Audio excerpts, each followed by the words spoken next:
Hello, Amanda. You're on mute. You gotta unmute yourself. Well, there we go. Can you hear me? Yeah, loud and clear. Okay, is it too dark? Should I change the lighting? No, looks okay. Okay. A mother of a number of children at home. I know it's quite hectic, so thank you for giving of your time. You're welcome. Thank you for inviting me. I know the feeling, actually, what's going on in homes with this. It's chaos. It's chaos. Yeah. But thank you. Thank you. Have you been working during this time too? Yeah. Oh, wow. Not simple. No, I'm sure not. Is it better, Rob? I wanted to check with you sound-wise. Is it better if I use sorry, I've actually got a headset. I just want to check if the sound's better for you. Funny you mentioned that as well, because I've got earphones as well, which I generally use. Either way, I hear you quite clearly, actually. Is that better? More focused sound with that on. Okay. Whereas before that it was more.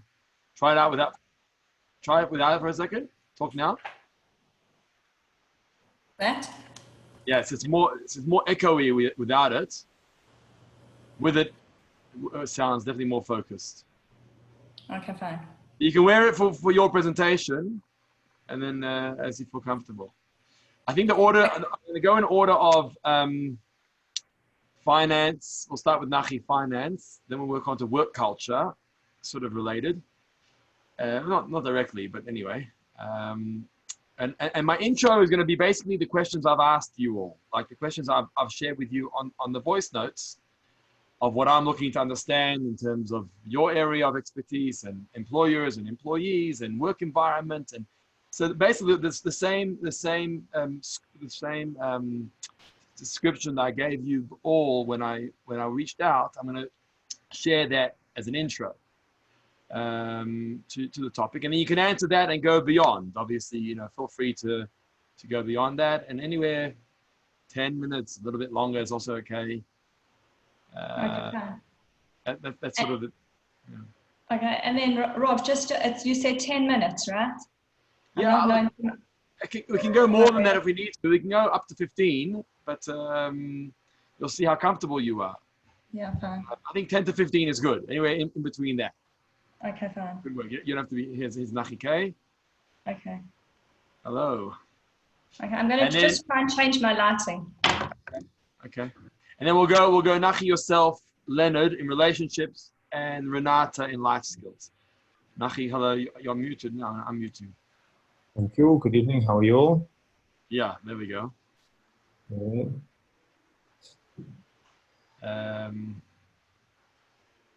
Everyone else, so I see here, actually interesting.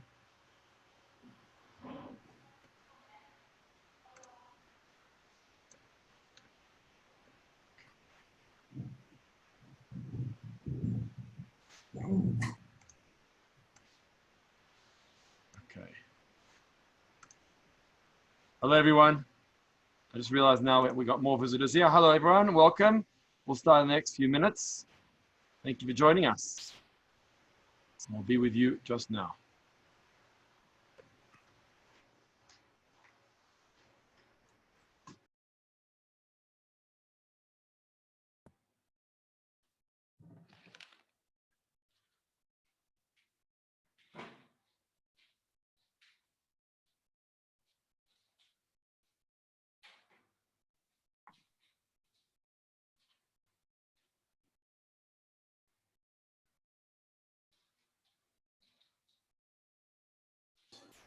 Renata, hi. I'm unmuted you. Can you hear me? Yes, I can. Can you hear me? Fantastic. Yeah, loud and clear. We have our participants that are logging on now, but we can see you and hear you, which is fantastic. Great. I'm going to put myself back on. Okay, that's fine. That's fine. And Menachem is with us, and Amanda, and people are logging on. So we're gonna start at 8 or just after 8. So.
Thank you all for joining. Just bear with us for a minute or so, a couple of minutes as people are logging on. And the numbers, as you can see, of the participants are going up. So we'll just wait a couple of minutes just to allow everyone to log on to the group session, and we'll take it from there.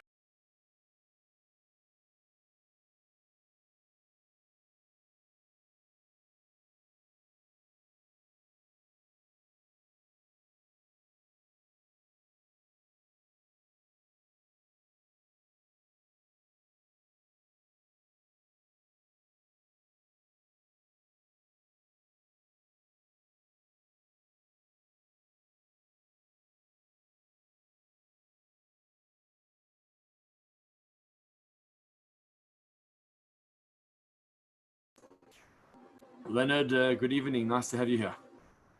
Good evening, Rabbi. Thank you. Thanks for joining. We can see you, we can hear you, which is good. That's good. And thank you for joining us. I'm gonna mute you again, and we're going to allow for the participants to join the session.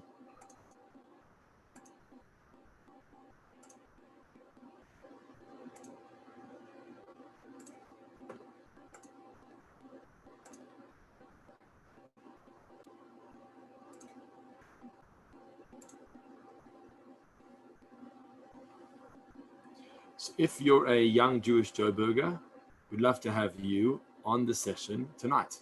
So log on to sidshul.coza/spiritual, SPIRITSHUL, spiritual.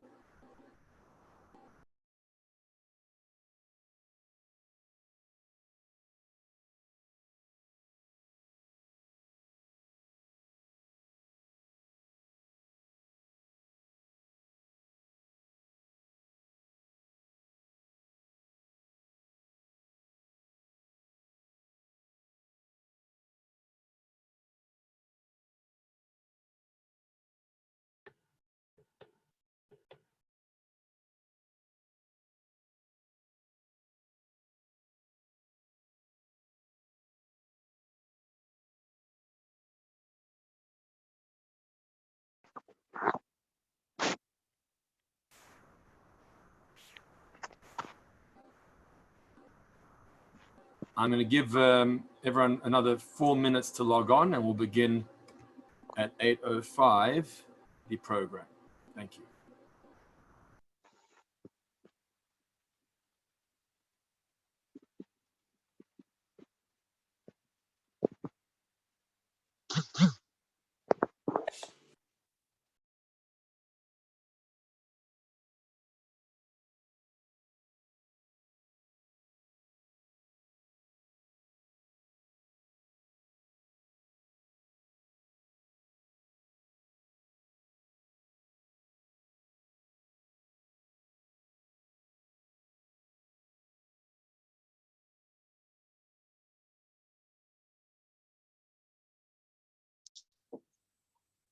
Is dat switch off zo?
Good evening, everyone, and a good moed. I'm just so happy to see everyone here, and I welcome you all. SD and I center this here. We've had a great response, and I thank you all for joining us tonight.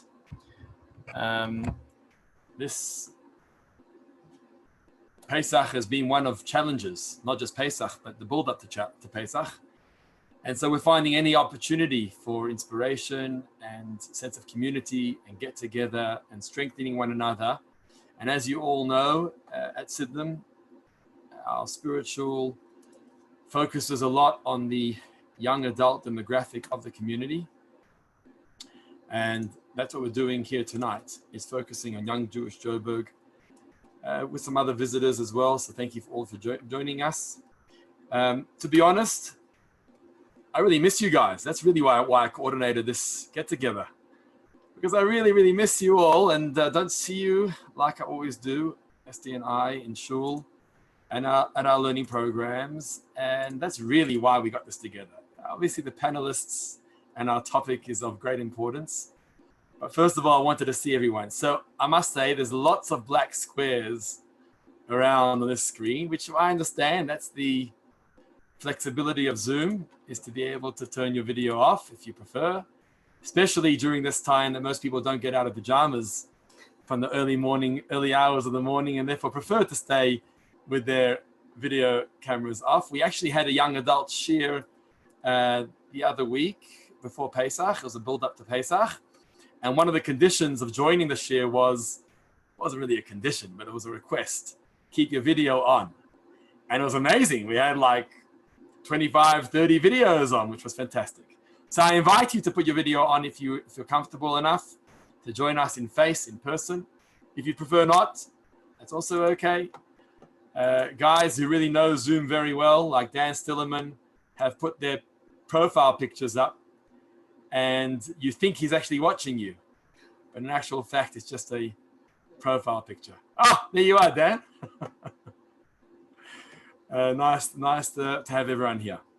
So the program for tonight is, and I have muted everybody right now, so it's not so flexible to unmute yourselves.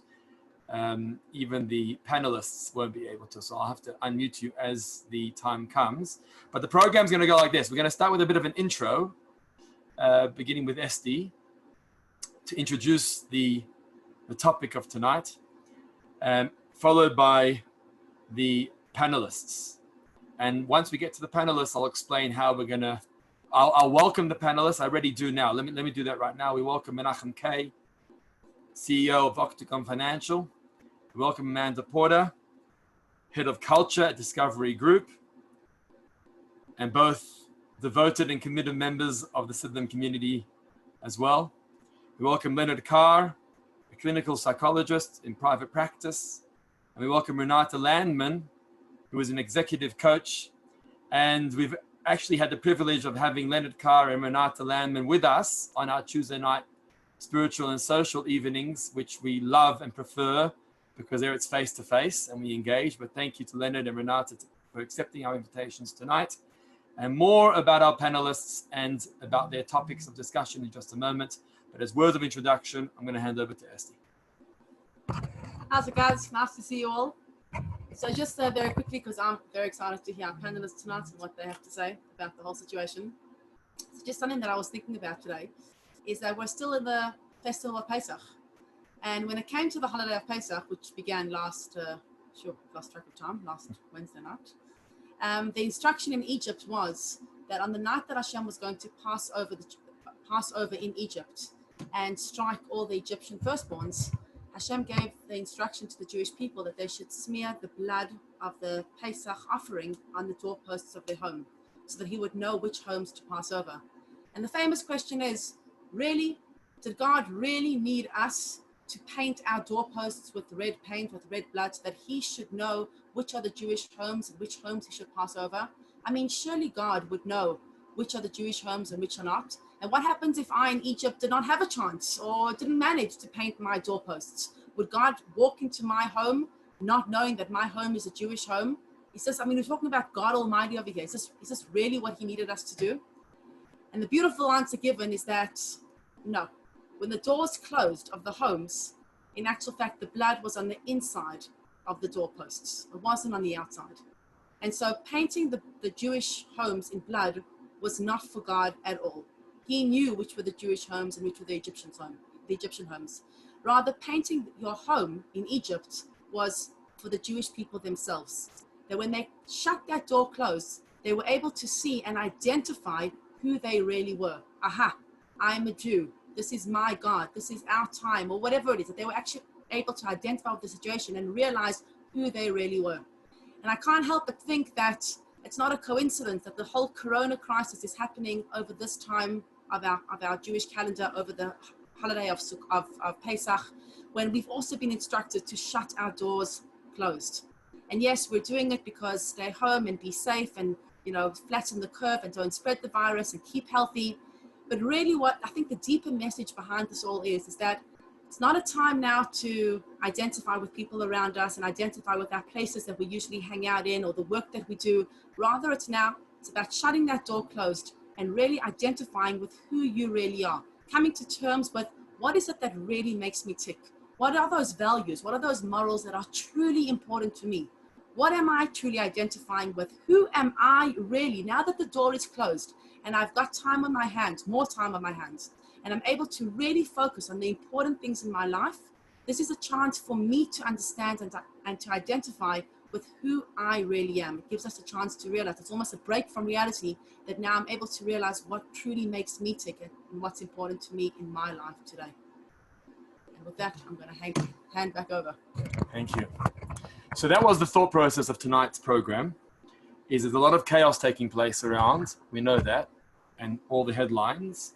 But there's a lot of real and relevant questions to us. And that was the message that Esty was sharing about the blood being smeared on the door in our own home, because we're dealing with the issues ourselves.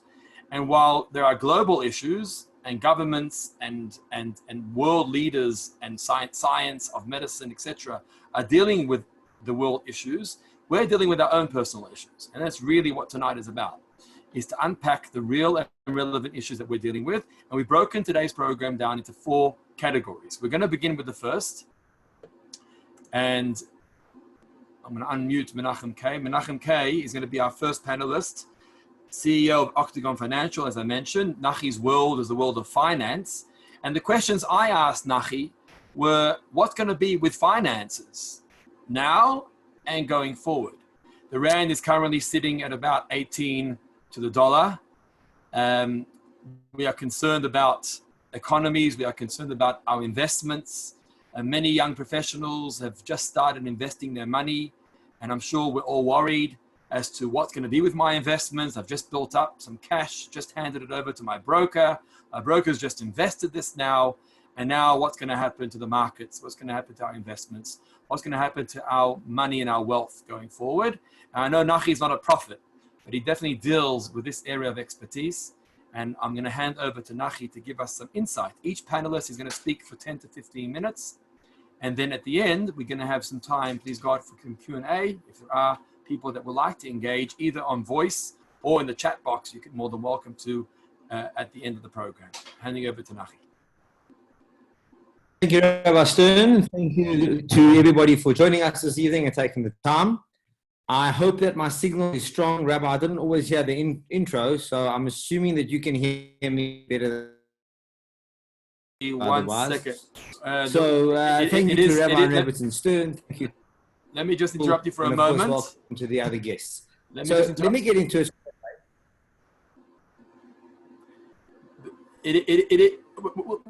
Let's keep on going, but it is on and in and out, so we'll see how we go. You know what I'm going to do? I'm going to try connecting another way. If you could just give me 2 minutes. Sure. Let me try. Sure.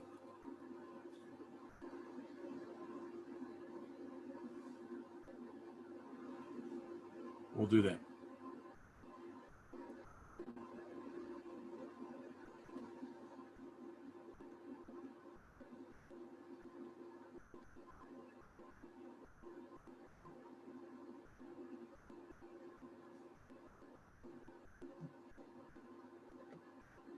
Okay, Nach, you want to go for it now? How are you doing? Yeah? There? Can you hear me?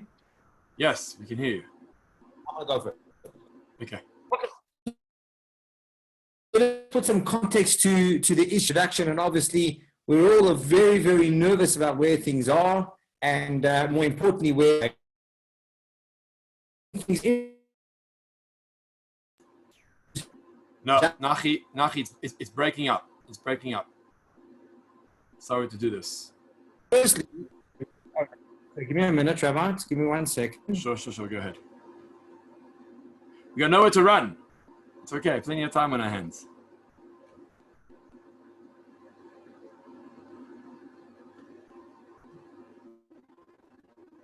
Okay, I think that should be a tad more stable now. Okay, so putting things into context, JSE at its worst in this particular crisis was down about 35%. It's recovered quite a bit, and it's now down just over 15%. And as disastrous as that is, it was a lot worse. And to put things into context, it's obviously in line with global markets, but it's also, we've had far worse crises from a financial standpoint than this. But of course, the difficulty of this particular crisis is A, the veracity of it, and B, how broad it actually is. There is no sector in the market that has been unaffected, and there's no country on earth that has been unaffected, apparently, other than North Korea. I don't know anybody's got investments in North Korea. But for the rest of us, it's very, very, very much been a very draconian event, and it will continue to be so. And we know that it's going to get a bit tougher from here as well, because there's almost inevitably a very serious recession coming our way. And I'm going to explain in a moment what all these concepts mean. So the Rand weakened quite significantly as well. Rabbi, you mentioned it was at 1930 something before. It's come back to just over 18. But it weakened as a result primarily of the downgrade, and then followed very quickly on its heels COVID-19. And let me just explain what these terms mean. Let's not make them esoteric, but make them very practical and how they affect us as individuals, as employees, as employers, as people living in a country. Firstly, what a downgrade really means is it just means that your cost of finance is more expensive. So if you're Han Rupert, were to go to Standard Bank to borrow money, one would assume that he'd probably pay less interest than I would. Okay? I'm assuming his balance sheet's a tad stronger than mine. And therefore, when he goes to the bank, he looks better than I do. Well, when your country's sovereign rating is now in junk status, as they call it, you can imagine when the country borrows, like many countries borrow, most countries borrow money. When we borrow money, we've got to pay more for it. And just like in your own house, you know, and we're going to be discussing interest rates in a moment, how that affects you directly. So and then how things will play out from here is what we're going to try and understand. So the first thing I want to just explain to you is how the Rand operates. You know, every time one of our politicians, and we've got a president who's standing up and being counted now. I think many of us are very, very much in awe of the way that he's handling this particular crisis. But he's got a bit of a track record, and certainly his predecessor, Mr. Zuma, behaved poorly. And as a result of that, our Rand really came under pressure. But the Rand's movement is only partially because, or a currency's movement is only partially because of its sovereign, because of the country that it belongs to. Moreover, when people are interested in taking risk, one of the places that will put risk money is emerging markets. And that's China, Brazil, Russia, etc. We're all in the same boat. And so when people are afraid and nervous, they will take money away from risk areas such as an emerging market. And a large part of our weakness is a result of that. And only a small portion, or smaller portion, is because of our situation as the downgrade. I think one of the other things I want to discuss is, when do we think things will come right? Well, that is a very difficult question to answer. Obviously, it's a question we all want to hear the answer to, but there are very many moving parts in that. And a lot of that's going to be determined by how our government and world governments stimulate economies. And there are a number of ways we can do that. We can discuss that during the question time, but a lot of that's got to do with that. But in the meantime, one of the things that they've already done, as I'm sure you guys know, is they've dropped interest rates by 1%. Our central bank dropped rates by 1% and indicated in that original session that they have an appetite to do so even further. I think am I still there? Okay. And that makes things extremely exciting because interest rates will drop. So just to put things into real numbers, if you've got a R1 million mortgage, every 1% that interest rates drop, you've got about 650 Rand in the bank. And if you've got a R1 million car finance, that's quite a car that you finance there. But if you've got a R1 million car finance, that's about 460 Rand that you're going to save per month. And the question is, okay, so we understand the economics, but what can we do about that money now that we've saved all this money? How do we actually make some money now? So the first and the most important thing is, during times of uncertainty, do not spend any money that you don't absolutely have to. So that renovation that you were planning, now is not the time. That wonderful ski trip to the south of France, definitely not Italy. You don't want to go to Italy now, but the south of France that you were considering, if you can push it off, do so. Now is not the time to spend money unless you're one of those very lucky few who have substantial cash saved. Right now, the objective is to, one, pay as much of your debt down as possible with this interest rate saving. And if you're one of those who don't have debt, or you've got your debt under control, save money. What is the kind of money you should be saving? Round about 2 months worth of expenses, 2 to 3 months worth of expenses. If you, God forbid, lost your job, or if your business came under pressure, you need to have around about 2 to 3 months worth of money easily accessible to you so that you can live when times get tough. And unfortunately, ladies and gentlemen, times are going to get tough. Cut all expenses that are not absolutely necessary. By the way, it's charity, as Rabbi Stern will tell you, that's one of the necessary ones. One of the other issues that I'm very, very keen on, perhaps as more emotional point, is support local. It's just about, we need to make sure that our environment around us does well, that your hairdresser, your nail people, not that I go have my nails done, but for those of you who do, support local, because that's really going to help our local economy. One of the other things I wanted to address is, most companies, if not all companies, have come up with some kind of help, whether it's for your life cover, your medical aid, your investments, your short-term, any one of those.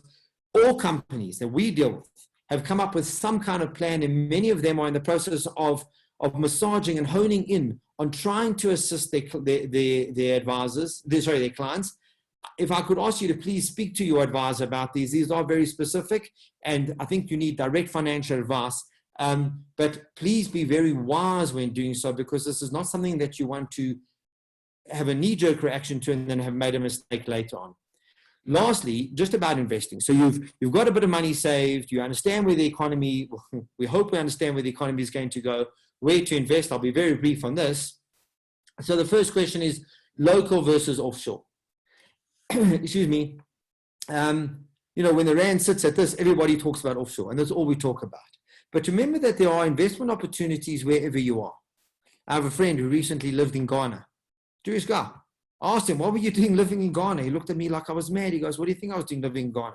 I was making money. There's opportunities wherever you live. And so we've got to take advantage of those opportunities as they come around. Speak to your advisor about a local offshore split, somewhere, depending on your risk profile, between 40 and 60%. But that money that I spoke about before, that 2 to 3 month money, we strongly suggest in the strongest possible terms that money is local. You don't want to have that money subject to the Rand dollar exchange or currency exchange. Secondly, with regards passives versus actives, that's your Satrix type things. You know, you can, the JSE, for example, is an index, but you can also buy, you can buy something that just tracks the JSE. So when the JSE falls, your investment falls, and when it rises, your investment rises. It's much cheaper. Or you can buy a unit trust, like an Allen Gray unit trust. We believe in a blended approach, and I strongly advise you do that. But again, you should be speaking to your financial advisor about that.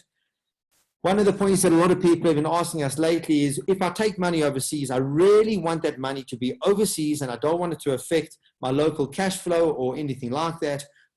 There are a number of products. Old Mutual has, Glacier by Sanlam has, Momentum, Investec.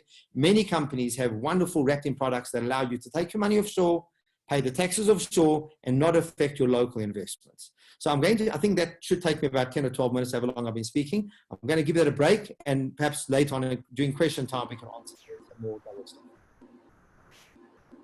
Thank you, Menachem. Thank you. That was great. And as you can see from these talks, is that we're touching the tip of the iceberg, I'm sure. I mean, Nachi deals with this topic all day long, and I'm sure has been in touch with his clients all day long over these topics. But the idea is to give us a bit of a taste and some insight of the topic, and I hope to be able to have some Q&A. I've already jotted down a question or two for Nachi for the end, so I'm sure please do that for yourselves as we go along through the panelists. Moving on to the next panelist, and Amanda Porter works in the area of culture, corporate culture, head of culture at Discovery Group. And my question to Amanda when I reached out to her to join our panel, and thank you very much for joining, was the culture of work during this time. And I've spoken to a number of you, and this is a question that obviously is posed towards employers. It's a question posed towards employees in terms of the culture of today's times. Employers of businesses may have dilemmas of whether to pay, can they pay their employees? How do they keep their businesses afloat? Is the business bringing in enough money to pay their employees properly? So that will be a question that employers will ask. Employees also have a similar question, and that is, if they're home, how can they be productive? How can they achieve as much as they normally would do in the work environment, in the corporate environment? This is changing times. People are working from home a lot. People aren't going into work. Smaller businesses are being more affected, perhaps. Essential obviously keeps on going, but in very, very alternative ways. So I'm going to hand over to Amanda to give us some insight into the culture of work during these times. Thank you. Thank you, Rabbi. And Esty, thank you for inviting me. And also just thank you for everything that you're doing now and always. You guys are amazing, and the work that you do is astounding. And I think that we all really, really appreciate it. I know that you had a number of questions. I'm not sure I'm able to answer all of them, but I did think that it would be valuable to share with you some insights around corporate culture, why it's so valuable generally and perhaps particularly at this time, and then maybe narrow it down and kind of focus on how we can personally learn from the power of culture. It's become a bit of a buzzword, corporate culture. Over the last 10 to 15 years, what you've seen is a real buzzword. Before that, it was kind of left to the girls in HR. They would handle stuff like that was, you know, culture or soft and warm and fuzzy.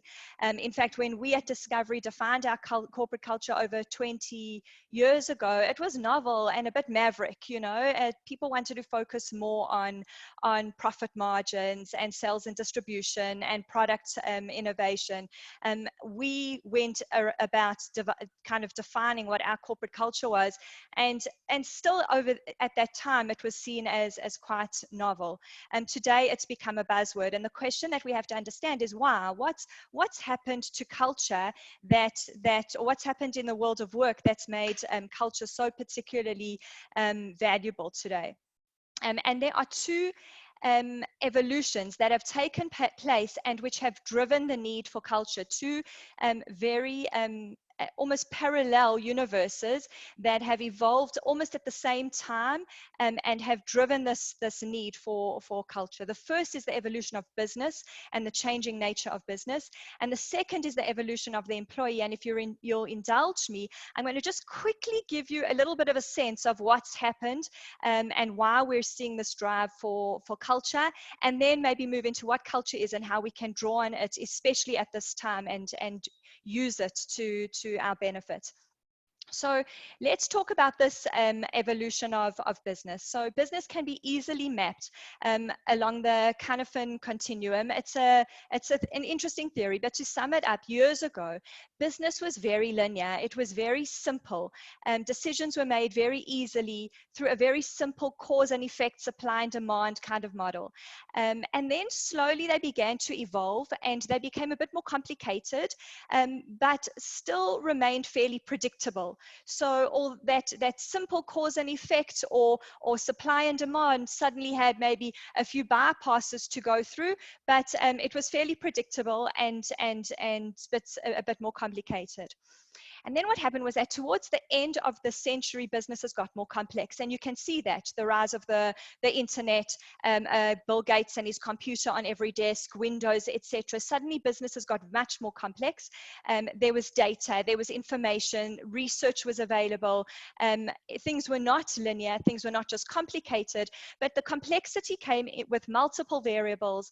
Outcomes were unpredictable and only really understandable with hindsight. And the result was that problems could not be solved predictably or linearly. The only way to solve them actually was to draw on who you were as an organization and what you were trying to achieve as an organization. And that's what gave rise suddenly to all these behavioral economists who suddenly started to look at good to great, built to last, all these businesses that were suddenly sustainable. What were they doing? They were looking at who they were and what they were trying to achieve. Let's take it one step further and look at today. Today, it's even more complex, because not only do you have the complexity of a business, but today you've got these businesses that are complex and they're operating in a complex world.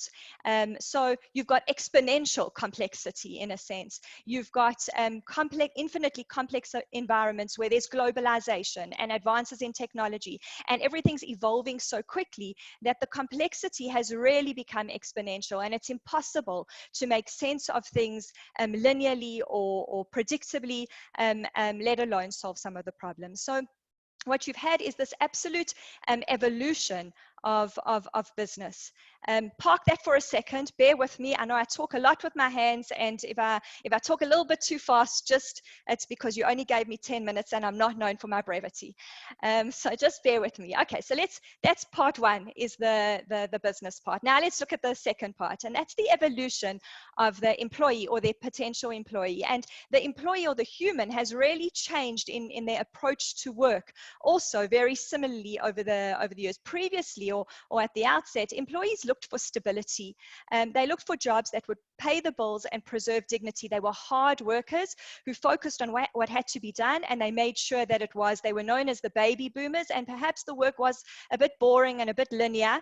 It probably matched and mirrored that linear type of business, which is probably how they got their definition of being baby boomers. Be that as it may, they then evolved into, or then came the generation X's and Y's.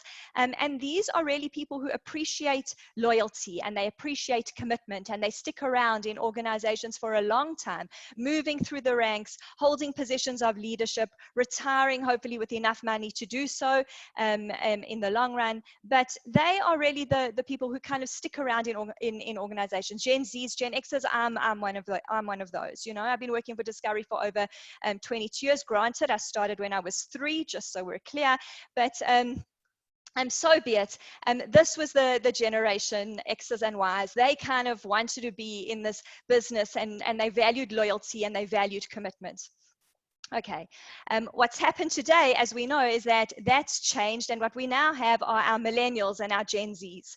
And it's so interesting for me because when I onboard our new talent at Discovery, and we onboard probably on average around 80 people every single month, or when we interview them or try and attract top talent, there's a definite shift in the questions that they're asking us. They're not asking for job security and stability, and they're not looking to be loyal or committed to an organization.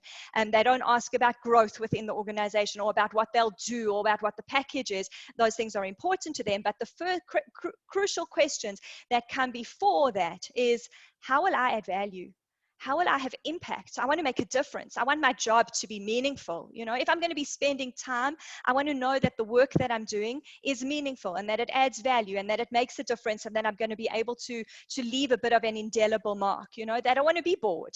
Millennials and Gen Zs, they don't want to be bored. They don't want to be managed, right? They want to self-manage, and they definitely don't want to be tied down.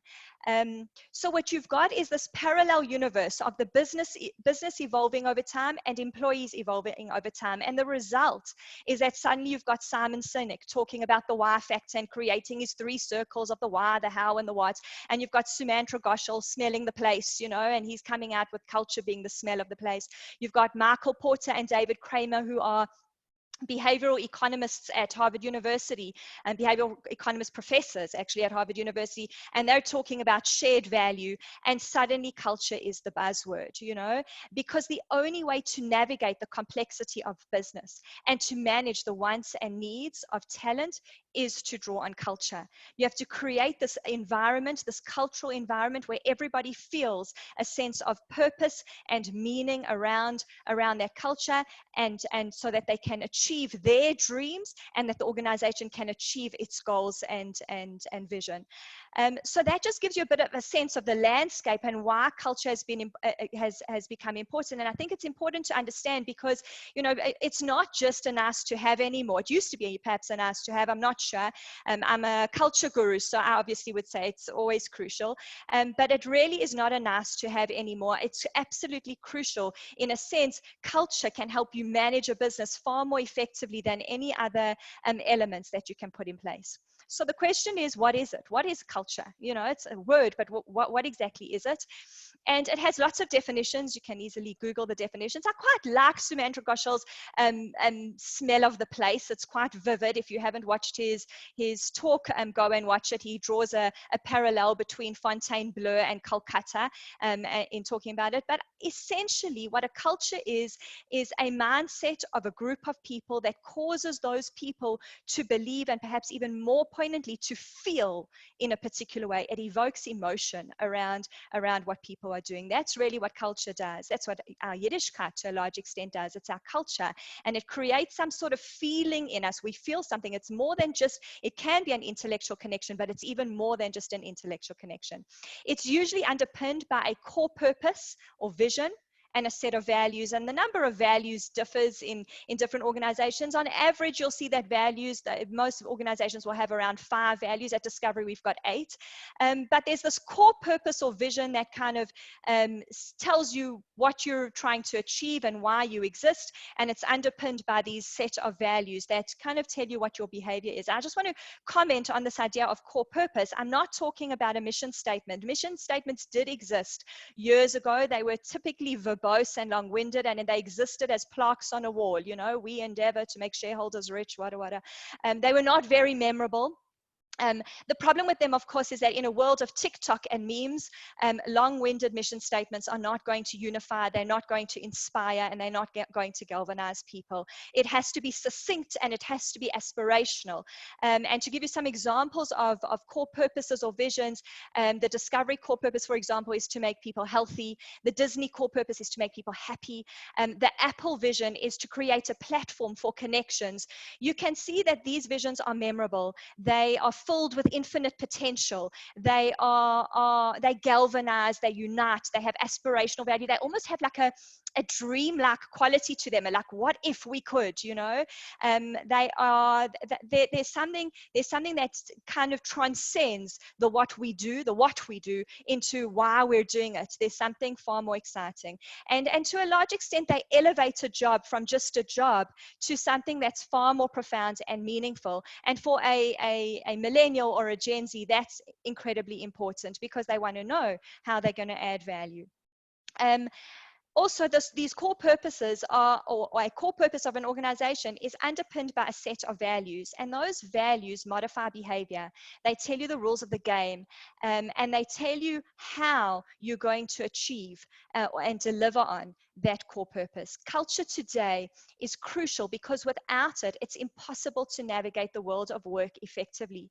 And in a time of crisis like the one we're experiencing now, culture is possibly the most effective way to manage, to cope, to stabilize a very uncertain environment. We can't control what we don't know, and there's so much at the moment that we don't know, you know, but we can use what we do know. And when you know your culture, you can draw on it to solve problems and to navigate obstacles. Think about this. How do you manage people effectively when they're working remotely, you know? How do you keep up morale when human contact is limited, you know? And it's through culture. And let me just say that also culture is not just culture for culture's sake. It has to be authentic. I saw my friend, my colleague, Daniela Franco is the head of human resources in the Vitality Group. And she sent me such a fabulous video of Barry Schwartzberg baking challah 2 weeks ago. He filmed himself doing it, and then he sent it to all his employees. And I thought, what a fabulous what a fabulous way to show authenticity. You know, this is what he's doing in his spare time. He shared it with his employees, most of whom are probably not Jewish. They asked him for the recipe. It just shows a real human. Culture has to be authentic. If it's not authentic, it's going to be detrimental, and everybody has to buy into it. It's not a case of people saying, well, you know, we want our employees to do it. I can remember over the last 20 odd years, Adrian Gore has come down to our induction program to address our delegates almost on a monthly basis. He doesn't speak about profit. He doesn't speak about the share price. He doesn't speak about any of the elements of the business. He doesn't speak about our products or new avenues of business. All he speaks about is our core purpose and our values, why we exist and how we're going to achieve what it is that we do. So with an authentic, inspiring culture, people know what's expected of them. They know what they need to do. They don't need you to tell them. They can work from home because they know what they need to do and they know how to achieve it. And the magnitude of the mission and the demand of the challenge motivates them because they understand why they're doing what they're doing.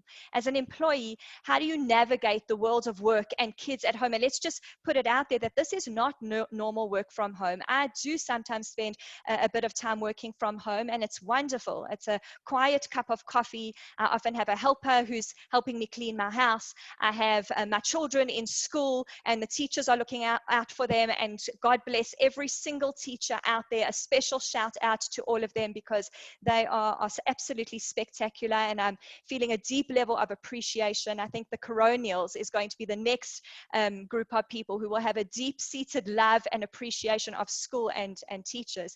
But how do you navigate this world of work and kids and home when it's so intense, when there's not really an off button, when you're kind of online all the time? And then how do you feel rewarded and recognized when your interactions are so constrained?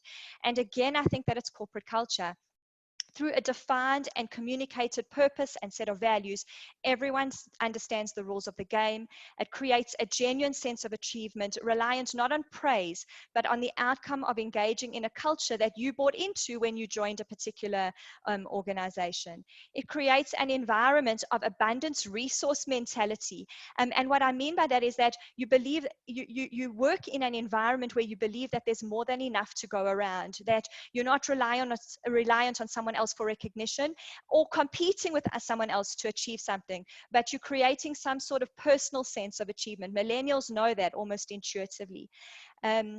So that just gives, maybe just to recap quickly, a context into why culture is important and why at this time, what it looks like and how it's manifesting at this time. I thought maybe just to end with is to take out from our discussion, what does it mean for us?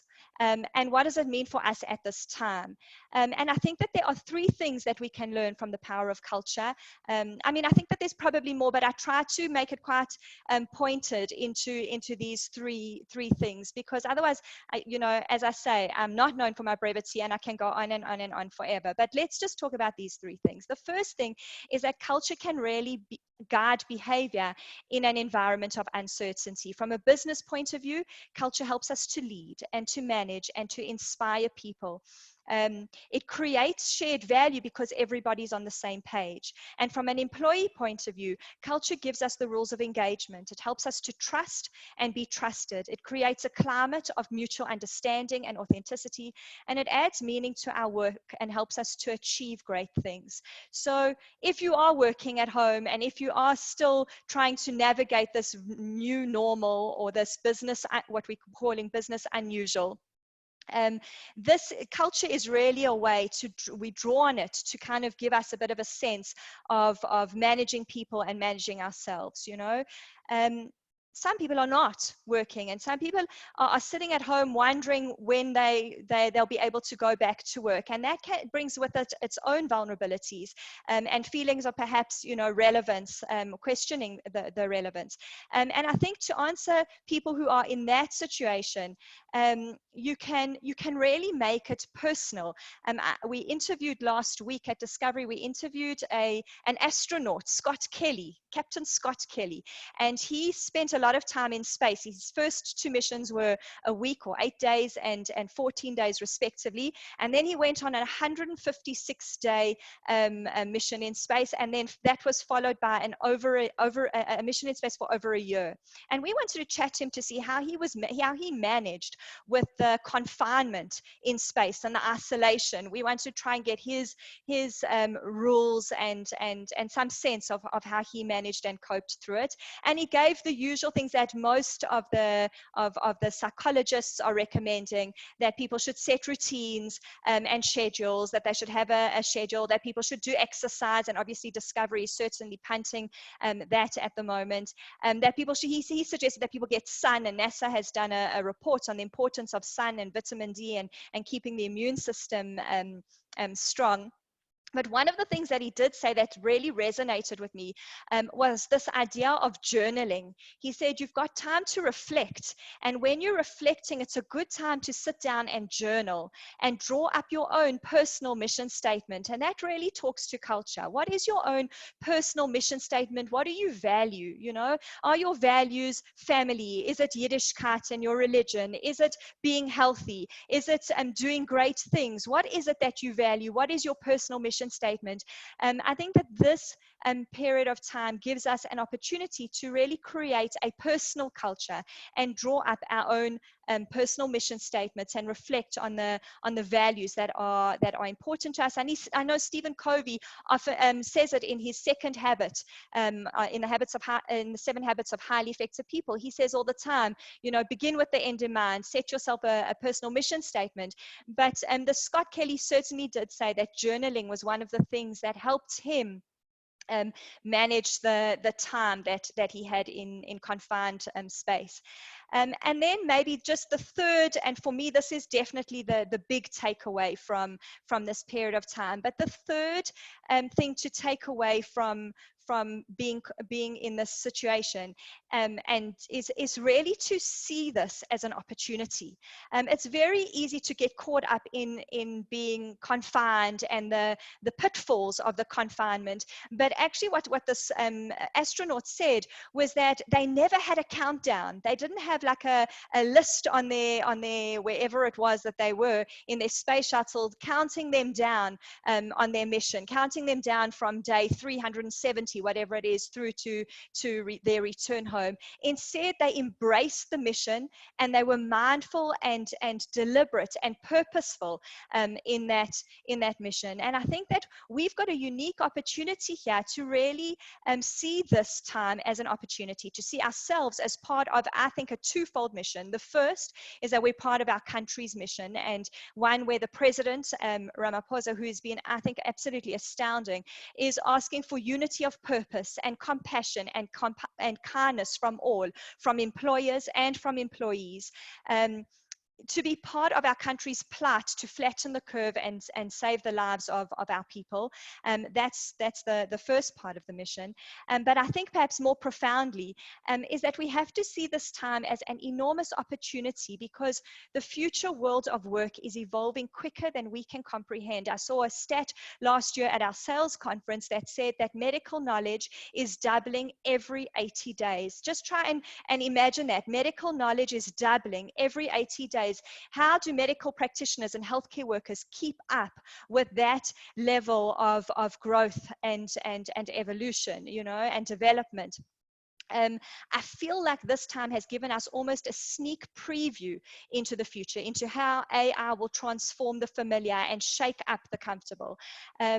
I think that it's giving us almost a bit of time to consider what that future is going to look like. This crazy pandemic is actually giving us the luxury of time, a commodity that is usually fleeting.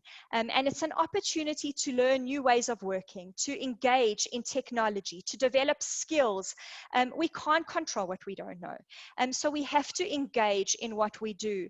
And we can really control our attitude and our engagement and our learning and our experience out of this time, and really draw on what we can and learn as much as possible in this time. It's almost like Hashem has said to us, this is what the future world of work is going to look like. Here's your opportunity to kind of start learning and engaging in it, because it will end. I know we feel like, oh my God, when will it end? Will it end? It will end. The pandemic will end. A cure will be found. A vaccine will be developed. It's hard to imagine that. I remember when we were climbing Kilimanjaro, we started climbing at 10 o'clock at night, and they said to us, climb until the sun rises. Just keep walking till the sun rises. First 2 hours weren't terrible, but then you're walking and you're walking and you're walking and you're thinking to yourself, oh my God, I feel like I've been walking for like 20 hours already. Today is the day that the sun will not rise. But it did rise. The sun will rise. The pandemic will end, and we all will go back. But the world of work will not go back to the way it was, not completely. Things have changed. We've learned new ways of working, and so we should really use this time to embrace the opportunity. It's a mindset thing, more than the schedule and the sun and exercise. Those are important, and every psychologist and professional is saying to you, keep those schedules and that. More than that, it's almost an attitudinal thing, is to say, let's draw on culture, the power of culture, to really use this time to embrace this as an opportunity. So that's just my 2 cents worth. I know, I'm sorry, I'm never known for my brevity. I'm sorry, Rob, you did say 10 minutes is not my strong suit. Really apologize. Fantastic insights. Thank you, Amanda, for that. That was power. We're going to move on to the next panelist. As I mentioned, Leonard Carr has been with us before with our spiritual and social events. And I wanted Leonard, as a psychologist, I'm sure he can touch on many topics. But tonight's topic is going to relate to relationships as students and young adults beginning in the process of relationships, either looking for a spouse or for a date or for a partner, or dating, or newlyweds, or with young children. So it's the early stages of relationships, and this lockdown period can be challenging for that. And so when I asked Leonard to talk and share with us, is some tips and advice from your side in terms of our relationships.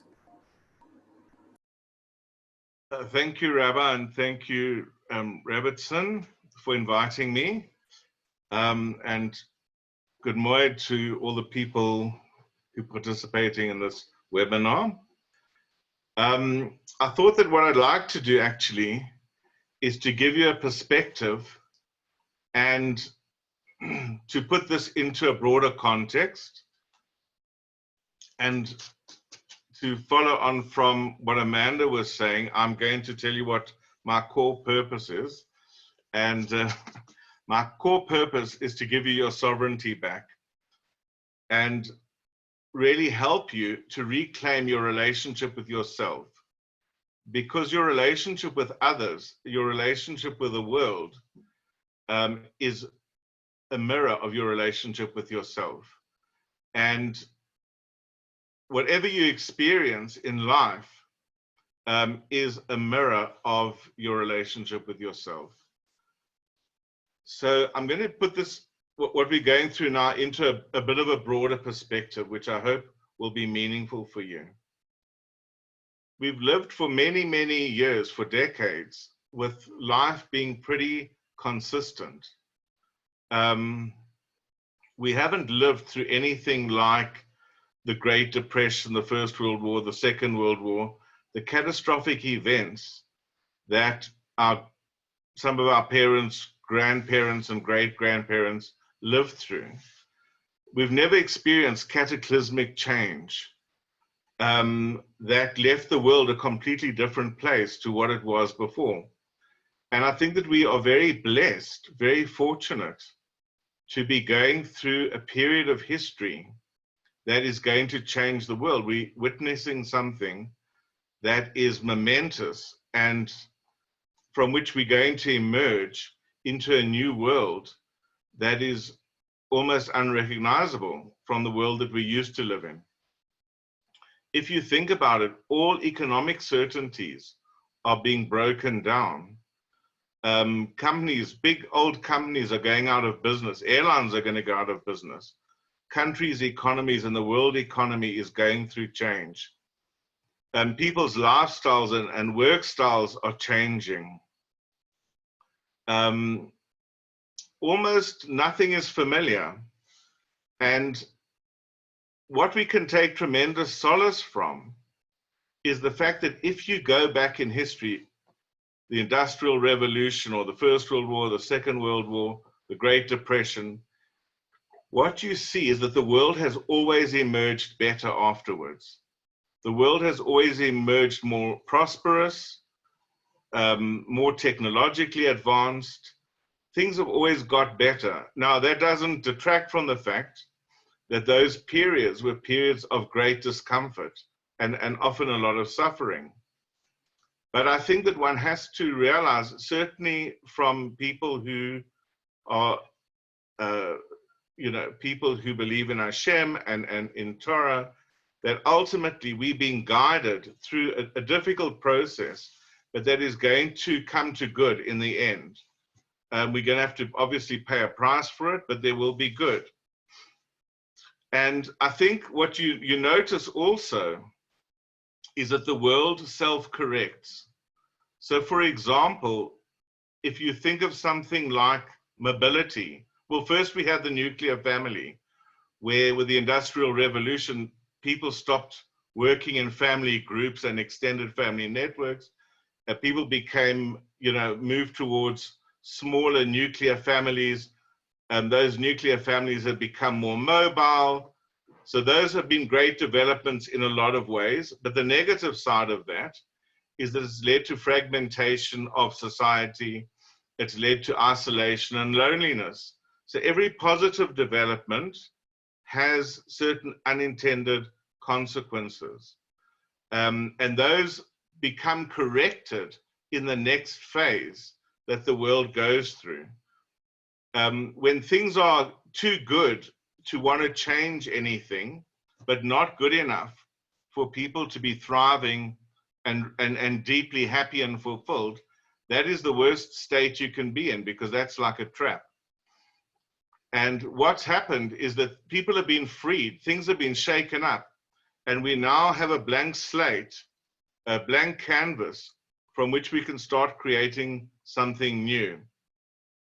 I think one also sees what I'm saying on the level of the earth. It's quite phenomenal. For me, it was a very powerful metaphor at the beginning of this whole thing, because I'd been to Venice 2 years ago. That, I mean, if you've been to Venice, the waters there are sort of slate gray and oily. and you can't imagine anything living in the waters of Venice. And very soon after the lockdown, fish and seaweed started coming back into Venice. Yesterday, people in India saw the mountains that Everest is in, the Himalayas, saw them for the first time in 30 years because the air was clear, because there's no smog. So we can see that there are kind of healings happening on a lot of levels. And the framework that I want to give you to help you to understand this and position this is something called a rite of passage. And a rite of passage is a model of a transition from one state to another. And we can see a rite of passage, for example, when someone has a change of life, when you're born, when you get married, when you go to school, when you have a bar bat mitzvah, when there's a bereavement. What happens is that you move from one state into another. And what that state, how you could define that state, is you move from a certain identity, a certain knowledge of yourself, into a new identity. So if you're moving from childhood into adolescence, suddenly with that new identity, there are new expectations on you. You have new responsibilities, new privileges. So there's a change in lifestyle, there's a change in your role and position in society. Similarly with the bereavement. With the bereavement, let's say you're a spouse and you, God forbid, lose a spouse, you no longer play that role of husband or wife anymore. You relate to yourself differently. The world relates to you differently. So when you have the break, when you cross that threshold from your old certainty, from your taken for granted reality, into the new, after this event that occurs, what happens is that all the things that you understood about your life, everything that you took for granted, all the ways that you knew yourself and the way that people related to you and you related to them, that all becomes redundant. And you go into a state of confusion, of feeling dislocated and disorientated. And that can be, first of all, very frightening and very disorientating and overwhelming. And also, even if there's something positive on the horizon, there is still a sense of loss, a loss of what you had. You know, when you get married, you lose being single. When you have children, you lose the marriage that you once had. And, you know, people often feel sort of devastated by that. But as I said, in that, there's also the opportunity to start reformulating what is important to you, what do you want to emerge from this, and how can you actually realign yourself with your values, with your preferences, and create what you really want. That's the challenge. And so what holds us what holds our sense of self and what keeps us anchored in place when all these things are changing and everything is uncertain is our values, what's really important to us. That is the one thing that holds us in place. And the other thing which I want to suggest that you do as an exercise is that you think about all the ways that you've dealt with challenges and difficulties in your life in the past. And what are the qualities that you found within yourself, like courage, like wisdom, like resilience and strength, skillfulness, creativity? What are the things that you drew on that, for example, gave you hope? How did you keep hope alive? You need to reconnect with yourself and with all the ways that you've shown power over your reality and experience in the past. I also want to say that for a long time, we've known that we're living in a crisis where the youth, the younger people, children, teenagers are complacent, apathetic, entitled, disengaged. You know, I remember when I was a child, which was in the 60s, the youth movements were fire. You know, there was such idealism. There was such, the Zionism, you know, the sacrifices that people were prepared to make. People understood commitment. Now it seems like a lot of people complain that there's no idealism, there's no motivation in the youth. And really, this is actually an opportunity to mobilize the fire in kids and teenagers, to get them actually to engage with the world, with curiosity, with a kind of wonder, to not be fearful, but we need to actually guide the people around us to see the opportunity in this, that we've actually been freed to create all kinds of new things. For example, I think that one thing that people have been very complacent with and quite sickening, actually, you just have to stand in a queue at Moishi's or Kosher World and listen to people's conversation in front of the people behind the counter, or the way they treat the people behind the counter. And you see that people have no concept of what it means to have privilege and what it means to be disenfranchised and not have privilege, you know. And I think that we're really seeing the inequalities in society in a way that has never been seen in such stark reality before. And this is really a wake-up call to everyone to increase their sensitivity and to be concerned about the community and the surroundings, the suburbs and the country and the place that we live in, our immediate environment to our larger environment.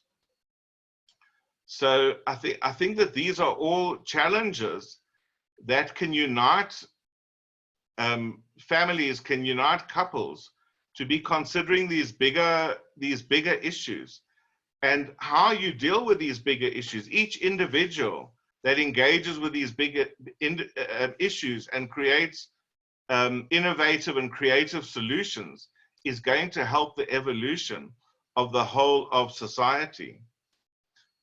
And so I think that we have power in this time like never before. And I think that it's no coincidence that this virus is called Corona, because Corona obviously means a crown, and that means sovereignty. And we're living in this time of Pesach, and Pesach is all about sovereignty. It's about who we give our sovereignty to. Pesach is the festival of freedom. And it's unbelievable that something that is less than a fraction of a micron in size has consumed everyone's consciousness, consumed the news, the world media, the economies, everything. But Pesach is the time where we're called upon to free ourselves from bondage. This is the festival of freedom. It's the time to actually not allow something to take rulership over our lives. And the important message of Pesach is that freedom for a Jew is not contingent on external circumstances or conditions of life.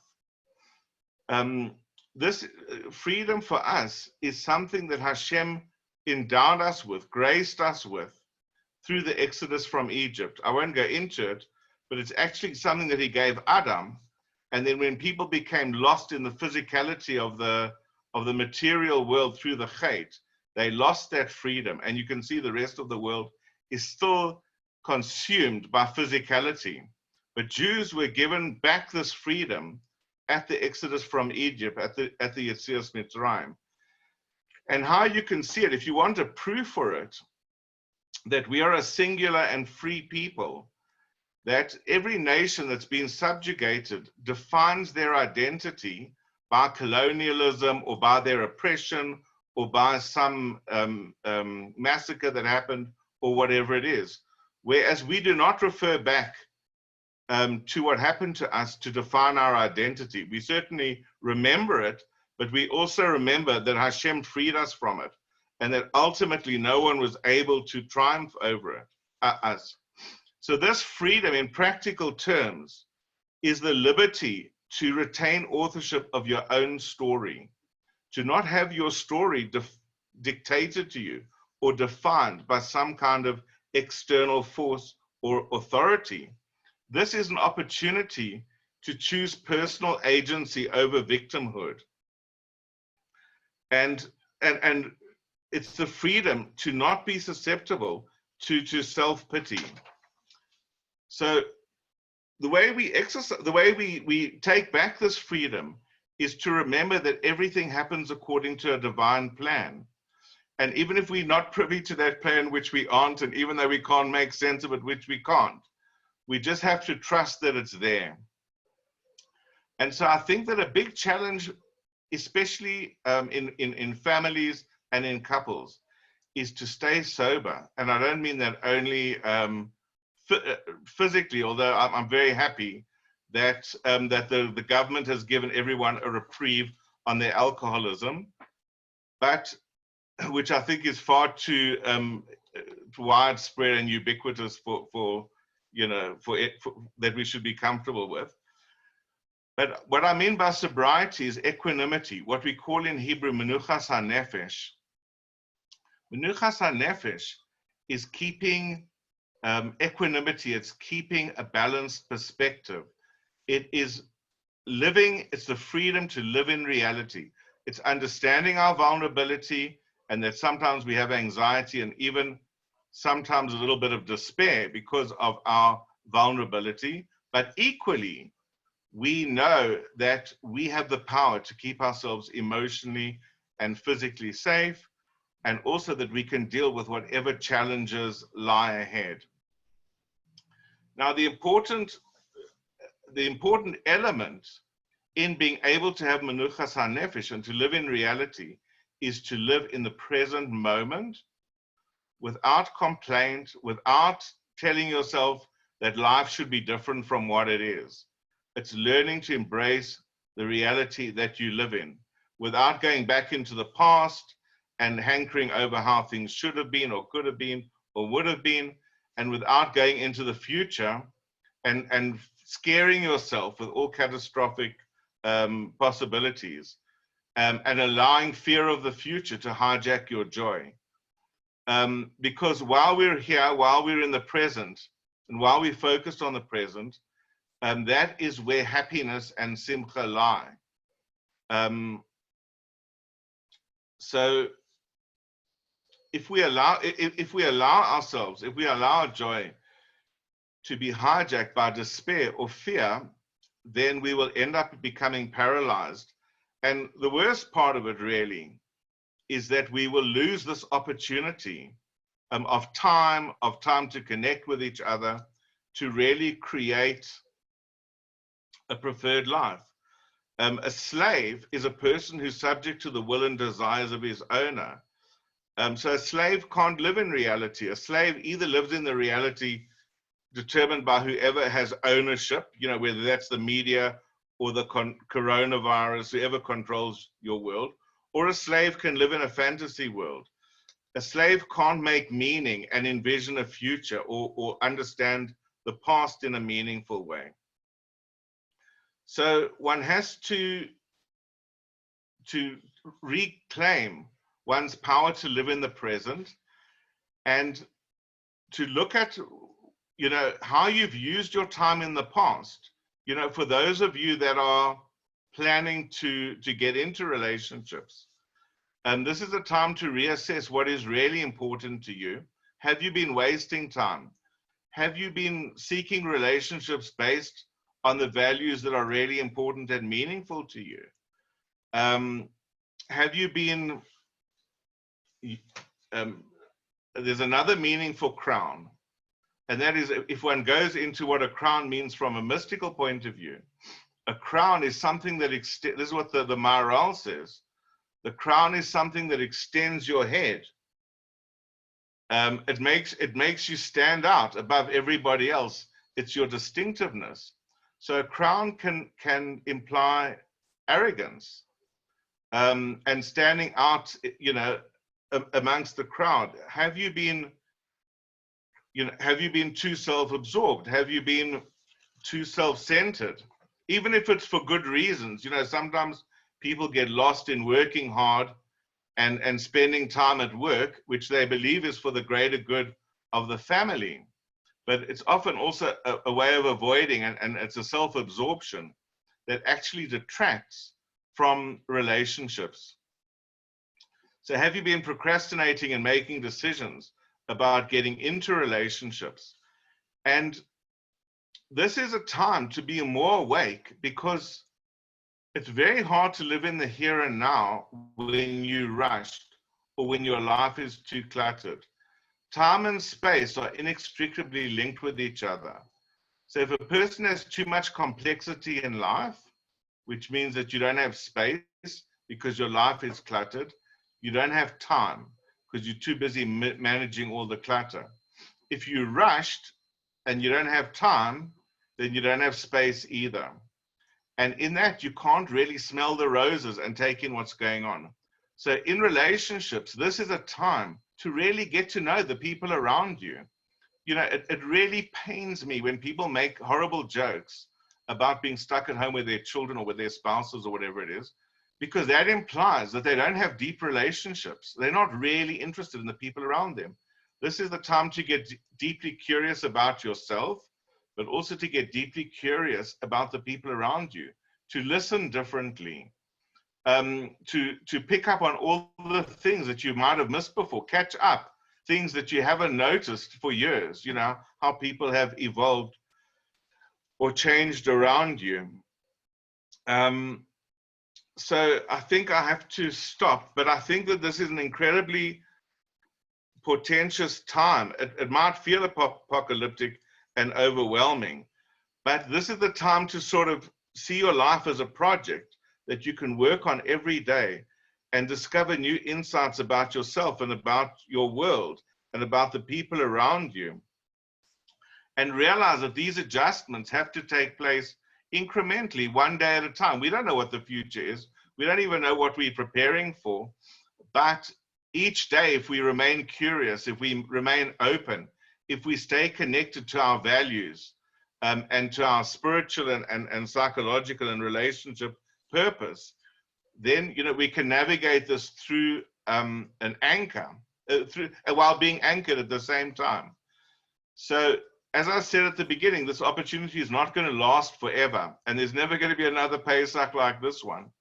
And so that I hope that this time will bring us all to a deep appreciation of the gifts of life and the privilege of life that we have, that we should be grateful for each day, for health, for the people around us.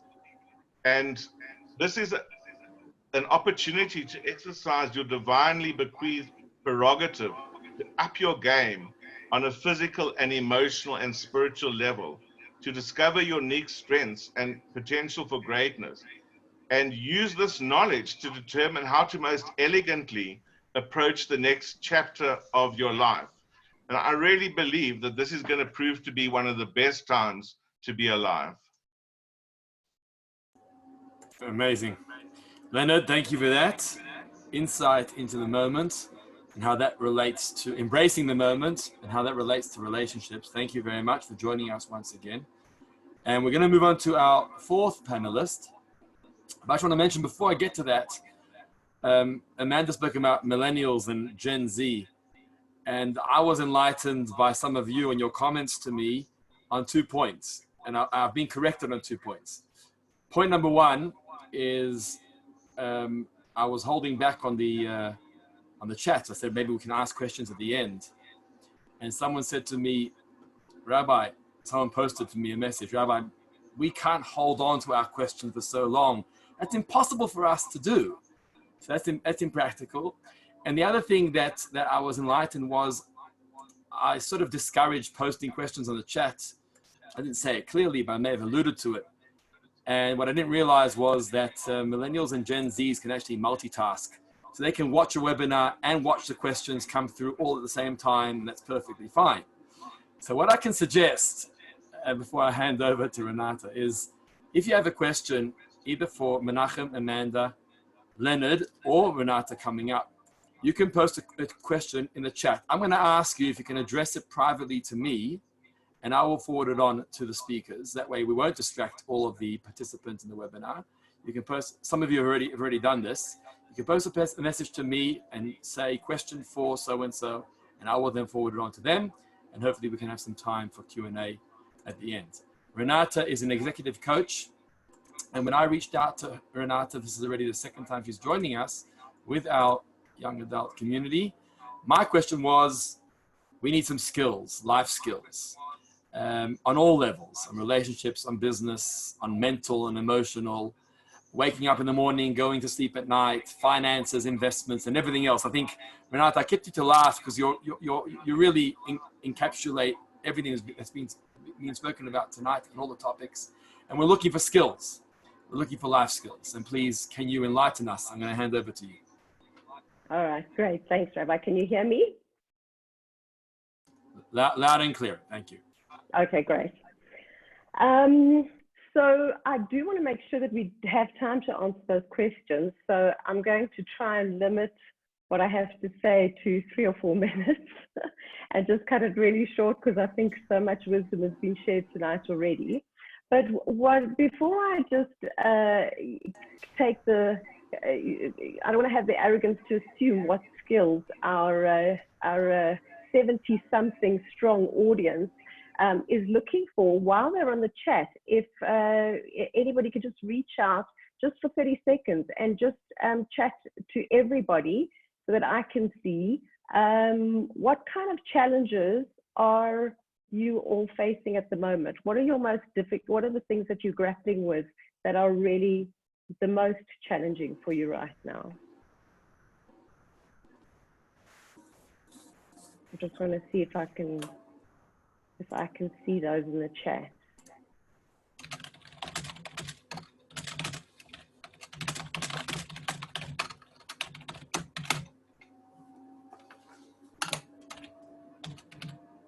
Getting out of the PJs in the morning. Anybody else got a challenge to share besides what's already been covered? I'm only seeing that one. I don't know if anybody else has typed anything. Oh, there we go. Anxiety, feeling overwhelmed with all the time to think about problems, getting into routines. I'm just waiting to see if anything else comes through. Perspective, keeping things in perspective. Okay. How to stay motivated is one that came to me. Okay, how to stay motivated, great. And yeah, and a few others are saying, staying motivated, keeping children stimulated. I feel for people who have young children, focus during work. Okay. And now would you share with me briefly just what are some of the, oh, they're coming through fast and furious now, eating out of boredom. My staff are so desperate for all this time, yeah. And just for those of you at your keyboards, what are some of the blessings? What are some of the things that are really wonderful for you in this time? What are some of the positives that are coming out of this? More time to read, yes, connecting with family, lovely. And I've reinvented all my corporate programs to virtual classrooms. Time to work on myself, grow spiritually, spending time with my kids, supporting those less fortunate, right? Loving to come, yeah, great. Okay. So I think what I'm going to say is just going to underscore, because you know, I have long lists here that I could give you of tips and advice on how to handle this time. And I love already what Amanda shared from the astronaut and what Leonard shared in terms of balancing our perspective. And so I think what I can share in 2 or 3 minutes, I'm seeing all these beautiful blessings that people are sharing. Our time out from the fast pace of life is a blessing, absolutely. And I think what I'm saying really underscores a lot of what Leonard said just in terms of balancing our perspective, because tips in terms of getting a routine and exercising and you know, decluttering and all that kind of stuff, there are so much of that advice is available. So I think what often makes us most anxious or most miserable or most desperate is where we start to focus on all the things that are wrong, all the negatives in a situation. And that comes out of an unrealistic expectation that our lives are supposed to be only positive and pleasurable and supportive, and all the painful, yucky stuff is not supposed to be there. And so when it shows up, we don't really know how to handle it. And what we do is we try to make it go away. And how do we do that? We try and chop off the negative side by drinking the whiskey, becoming exerciseaholics, workaholics, popping antidepressants, you know, getting addicted to social media. We've got a whole lot of things that we do to try and take away the painful, negative angst that we experience in our life. So all of that kind of stuff. And I'm saying that's an unrealistic expectation because what we know, I believe the Tanya even says that everything in life has a mix of good and bad. And I refer to that in science as the law of polarity. And it is a universal scientific law.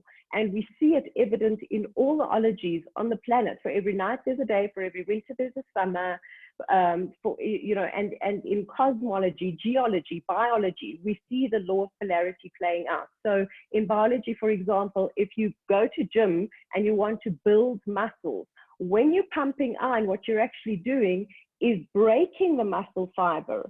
And you can't build that muscle bigger and stronger without first actually breaking it. So there is no construction without destruction. There is no build without destroy.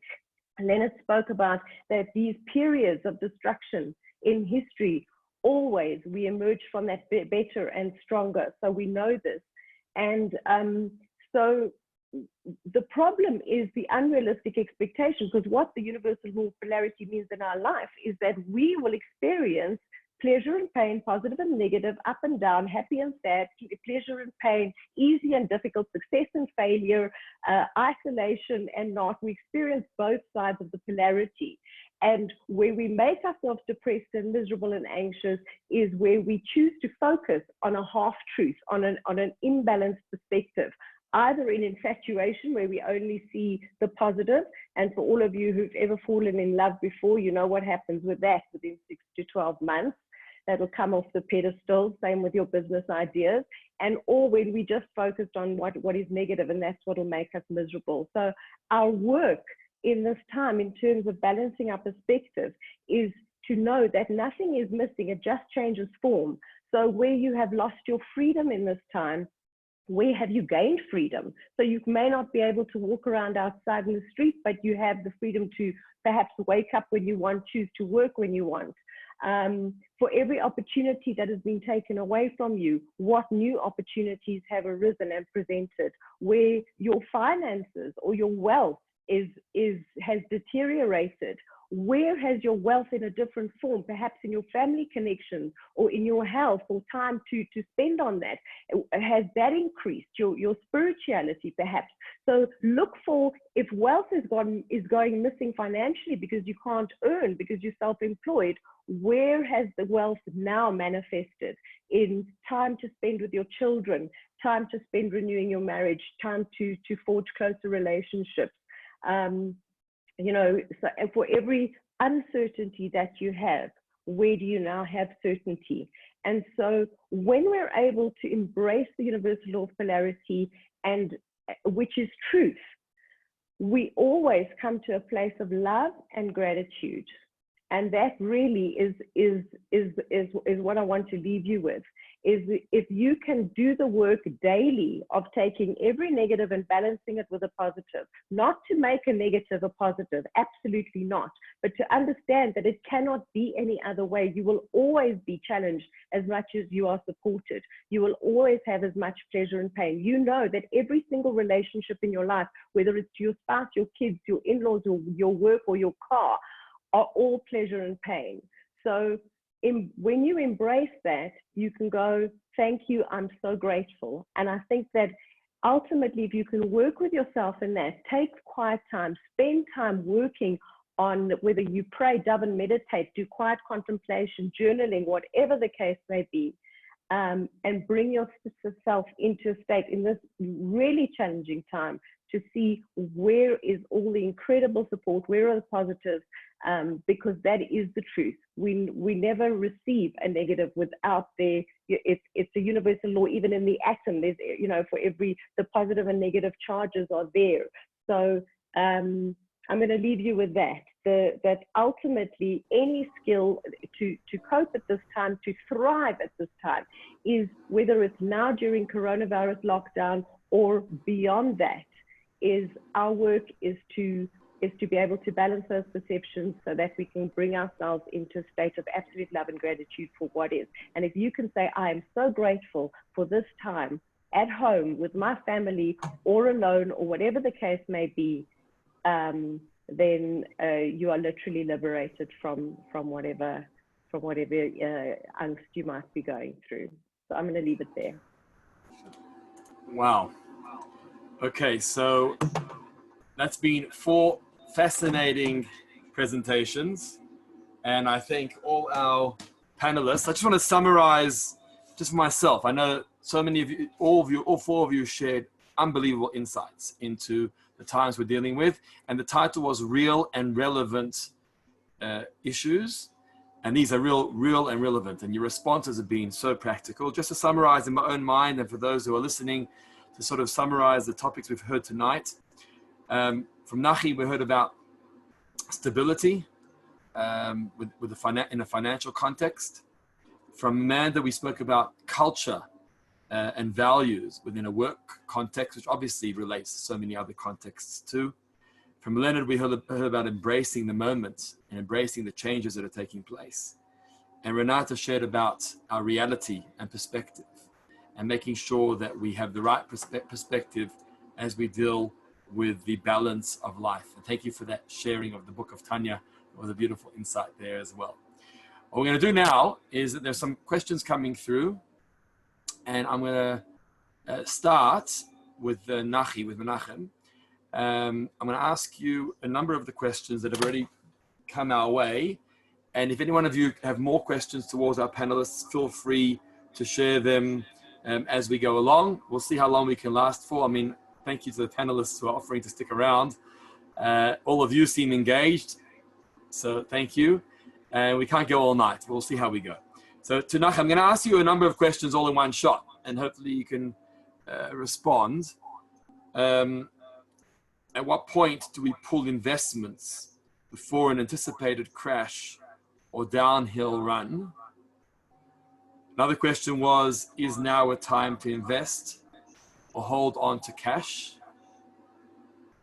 And a third question is now the time? Okay, so this is similar. Is now the time to invest in shares, especially within the banking industry, as markets have obviously taken a knock due to Corona and need to get better? So those are the questions that have come our way for Nachi. You're now unmuted. Please go ahead.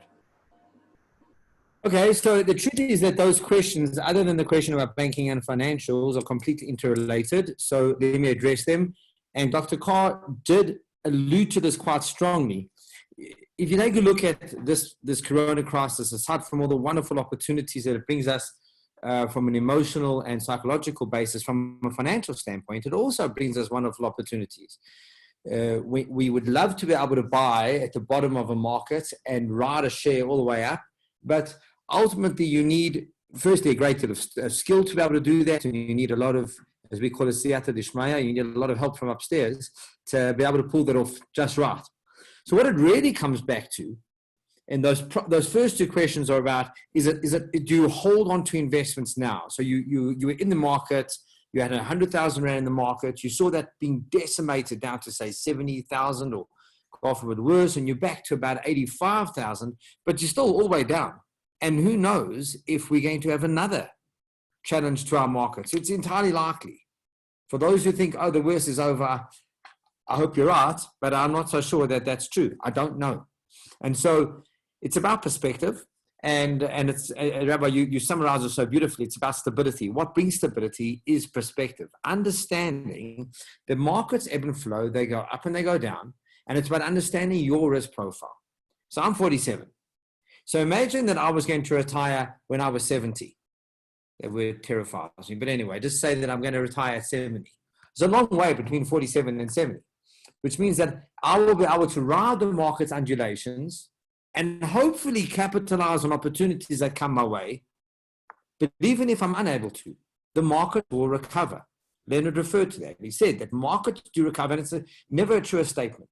Markets look terrible. Let me tell you, in 2008, I remember very clearly going for a run on the 6th of March, 2009. I went for a run about 3 o'clock in the morning. And I run every day, but not normally at 3 o'clock in the morning. I just couldn't sleep because I thought maybe I'm wrong. Maybe this is the crisis of all crises that will never recover. And indeed, it did recover some very short days afterwards. And I think that as much as the world is now irrevocably changed and there's wonderful opportunities that will come our way to change our lives and to change our perspectives on life, 9/11, for example, changed travel. Anybody who traveled before know that you could arrive at an airport 1 hour before travel. Today, for international travel, today you need to arrive 2.5 hours before. Anybody who travels before know there was very little security. Now, travel through the US, as I do quite frequently, it's a nightmare. Life changes, but it continues to move as well. And markets will recover. And so I think it's too late now to get out of the markets. If we had a crystal ball, we would have got out in, say, middle of January. That'd be wonderful, but we didn't. And so we ride it. Whether we hold on to cash or not, assuming that you've got sufficient cash to ride through the 2 or 3 months that I spoke about before, there's a wonderful time to invest, but be very mindful of what you're investing in. If you're investing in stocks, if you're investing in the share market is by definition a volatile space, which means that you have to emotionally, and I know we shouldn't really mix emotions and finances, and the fund managers always tell me that, and I'll tell you what, why don't you sit in front of Amanda Porter and discuss her portfolio with her, and when she gets emotional, I'll tell you what, you tell her, don't get emotional. The reality is that we do get emotional about investments because this is our financial life is very much connected to who we are.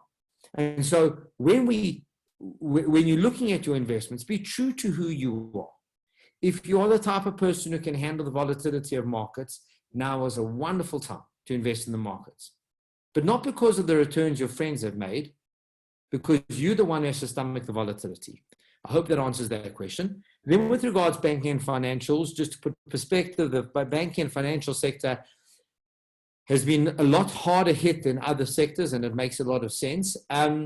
Well, Warren Buffett, the king of the great quips, has a wonderful one, and he said, when there's blood in the streets, be brave, and when everybody else is brave, be very fearful.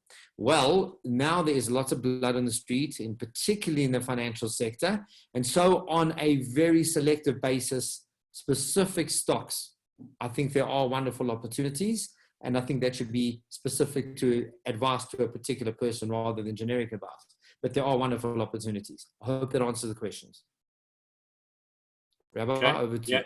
Yeah, spot on. Thank you.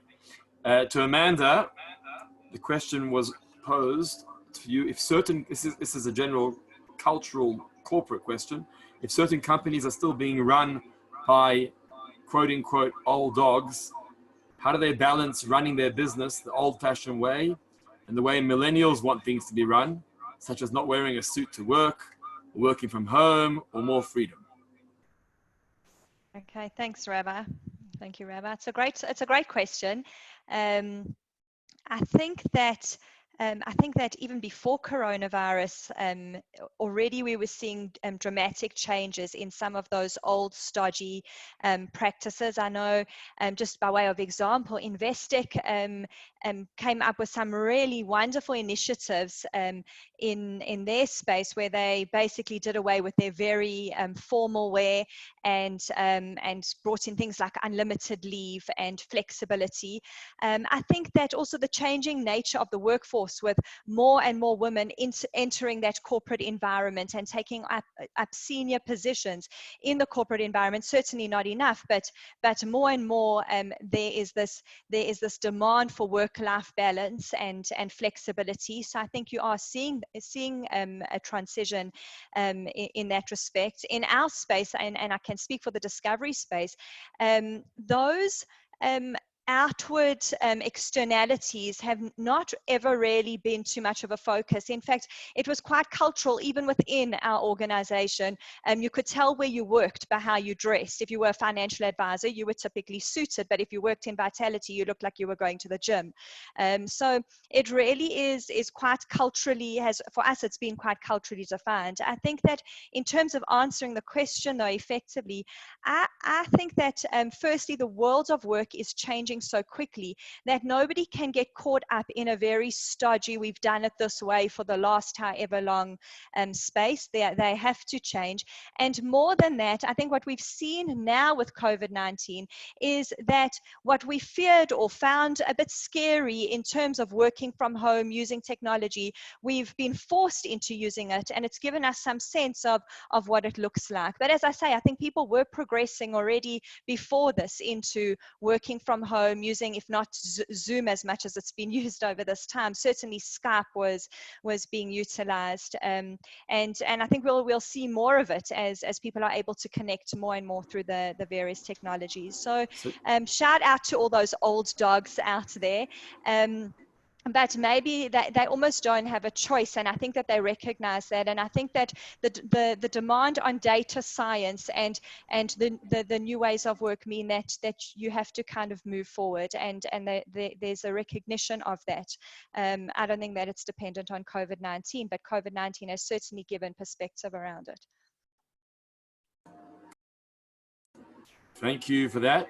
I assume the question then came through about if businesses are going to go more virtual, allow people to work more from home. I think you indicated already now that that's already started to happen, and most probably will continue to happen more now as a result of the circumstances. Yeah, I think so for sure. And I think that what you're seeing is the ability for people to actually develop skill and master the art of being able to connect with people in one of our areas of business that has branches all over the world, where we taking Vitality and making people healthy all around the world. We interacting with people in Japan, and we're interacting with people in the States and in different time zones. So certainly the technology is a great enabler, and the inability over this period of time to travel to those places, and a lot of people were spending a lot of time traveling. People have now found ways to engage and interact and have seen the benefits of doing that. So I think that there's certainly a move towards that that we're learning the benefit of that technology in this future world of work. Absolutely. Thank you. To Leonard, the relationships question, which I find ironic, is that technology was always looked down upon in a way when it came to relationships. Get your phone away, you're on your phone all the time, face-to-face communication, connect with me eye to eye, spend time together, get away from technology. I'd rather speak to you rather than WhatsApp you, so to speak. And now the world's almost turned on its head, where without technology, we actually can't communicate very well. And we're now using screens all the time, maybe a little too much, to be honest, but even in this lockdown period, or more in this lockdown period. So my question personally to you, which maybe you can give us some insight on, is as I said, there's different stages of relationships taking place now.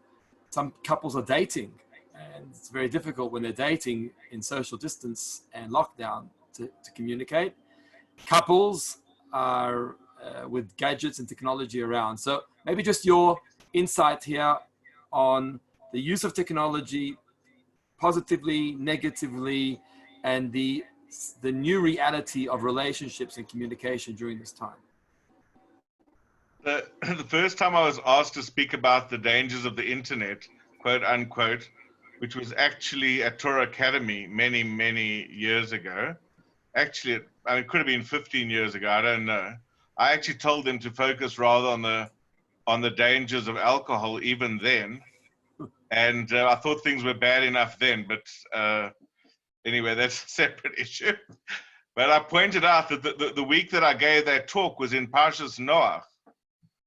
And what you see in Parshas Bereshis and Parshas Noach is that the very first technology that was ever invented was used for murder, idolatry, you know, and we see that Cain killed Abel with a farming implement.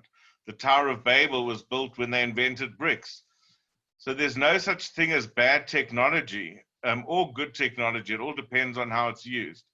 And I've always been someone who's loved technology and social media and found it exceptionally connecting, actually. So I think that one can connect, the fact that one can connect with people all over the world and have meaningful exchanges with people, no matter where they are, I think that's incredible and a big blessing.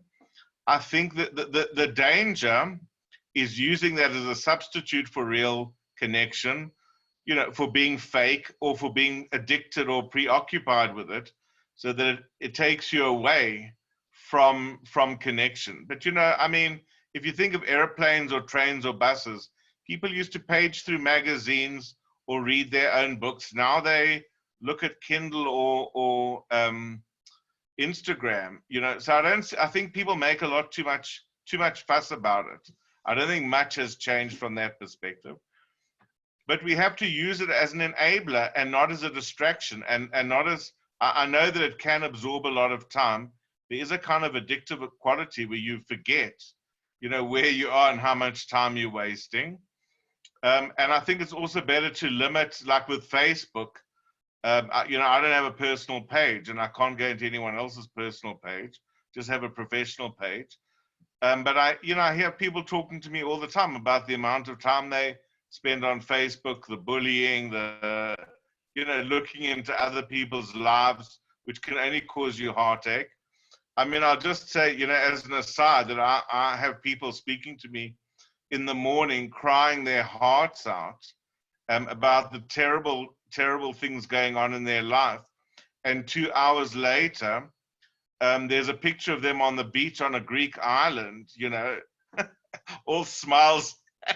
So I just, you know, I think it can cause people to live in a completely false world with a lot of envy and you know, create dissatisfaction in one's life if you buy into the illusions that other people create.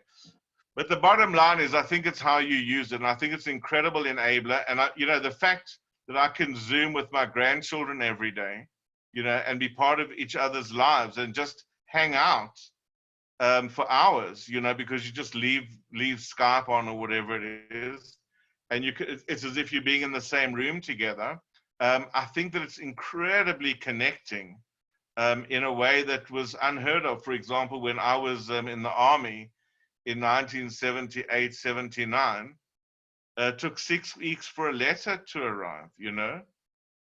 I lost my father while I was in the army. I realized that a letter that I'd sent to him 3 weeks before he died obviously never reached him, you know. So I think this has been a big blessing, but we have to use it as a blessing.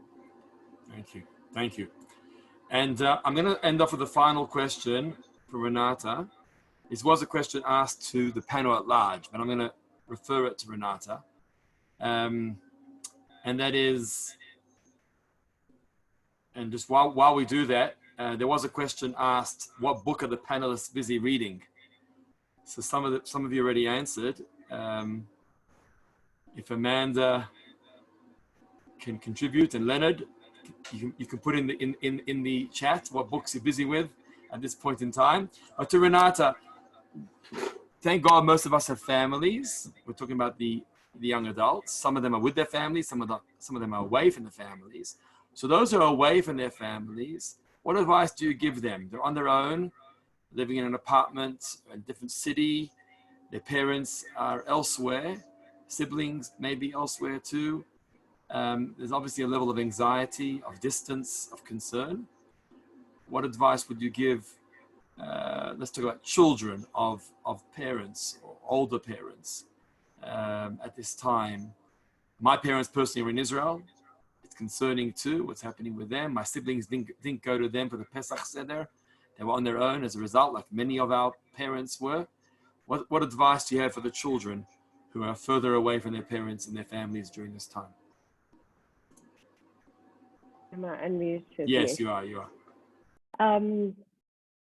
Yeah, so I mean, I think I feel for people who are not, who are perhaps alone at home, or just with very few people at home, and far from their family and from the people who they love and are important. But I think,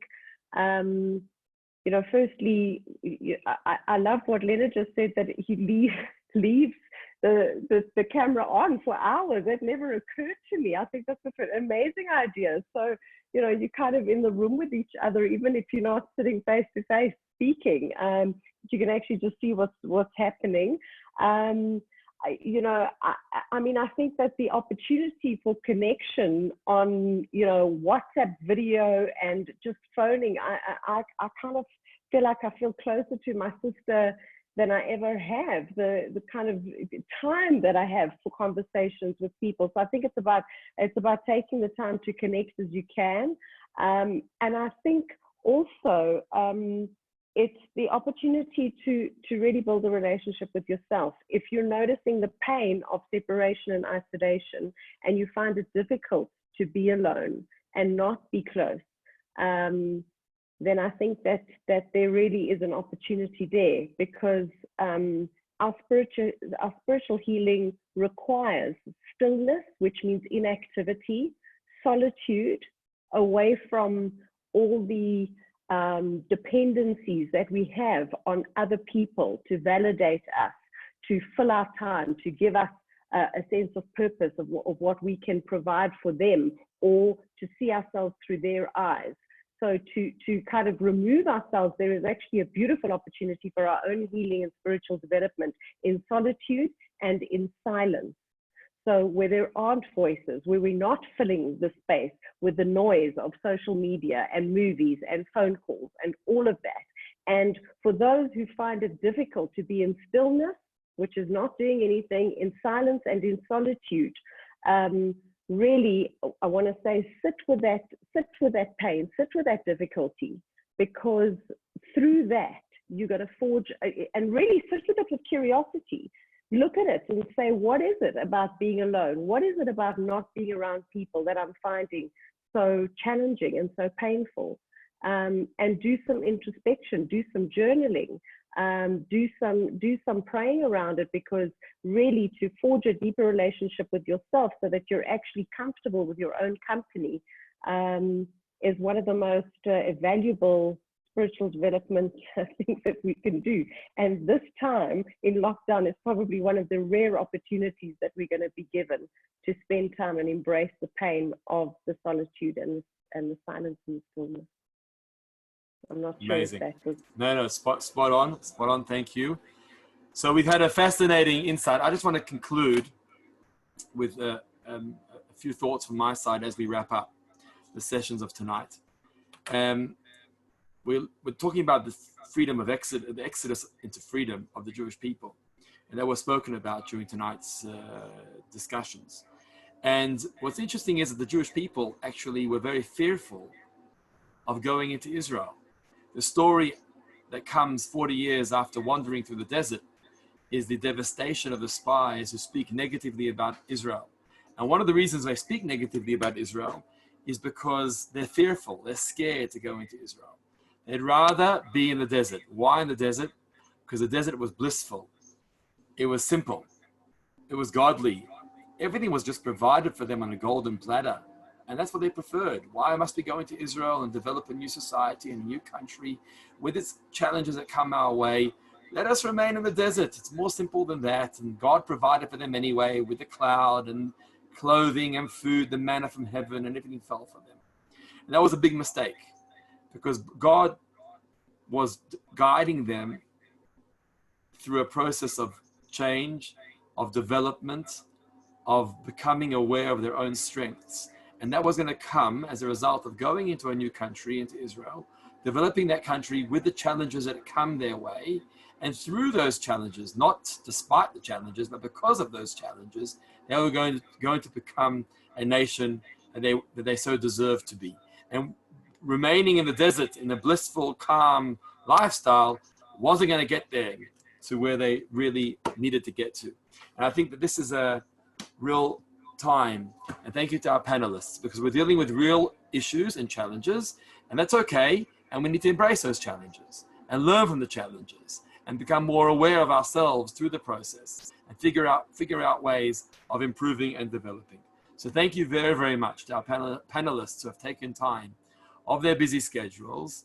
I'm sure you're all working during this time professionally and with your families, and thank you very much for giving of your time and your expertise to us and sharing with us.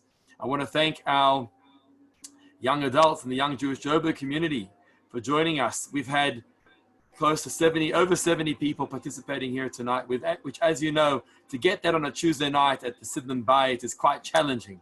But to get that on Zoom, I'm seeing Renata, I'm seeing the positive in this. Just to touch base with so many young people is amazing with the use of Zoom. It's very, very helpful. Thank you to Esti for her input and her guidance as we prepared this evening together, and for your insights as we began. What I can say is as follows: Esti and I are here for the young community, both at Sidlam and the broader Johannesburg young community. And if there's anything, please reach out for a chat, for guidance, for assistance, even to put you in touch with the panelists. We'd be very happy to do that. If you wanted to consult and touch base with them personally, we'd be very, very willing to do that. This has been a phenomenal, phenomenal evening. I hope we can, please God, we'll be out of this very soon, very quickly. And Leonard spoke about Mashiach's times and redemption times. And we're hoping for that very, very soon. But should it not go that way, and we have to deal with the challenges of lockdown going forward, we'd like to continue such forums and platforms. Thank you for joining. Thank you for being with us. Wishing you a wonderful Chag Sameach. Tomorrow night, we're going into the last days of Yom Tov.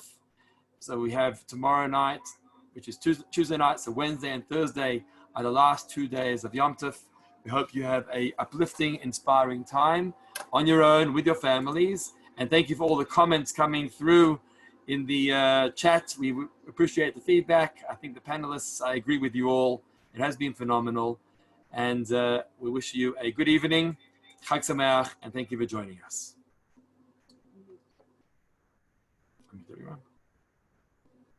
Oh, 1 second here. Okay. No way to do it. Why? It's too hectic.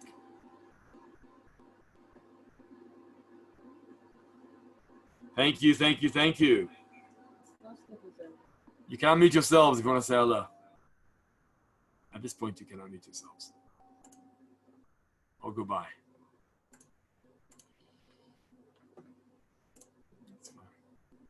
I'm going to end the meeting now. Thank you. God bless. All the best. Thank you. Amazing. Thank you, Evan.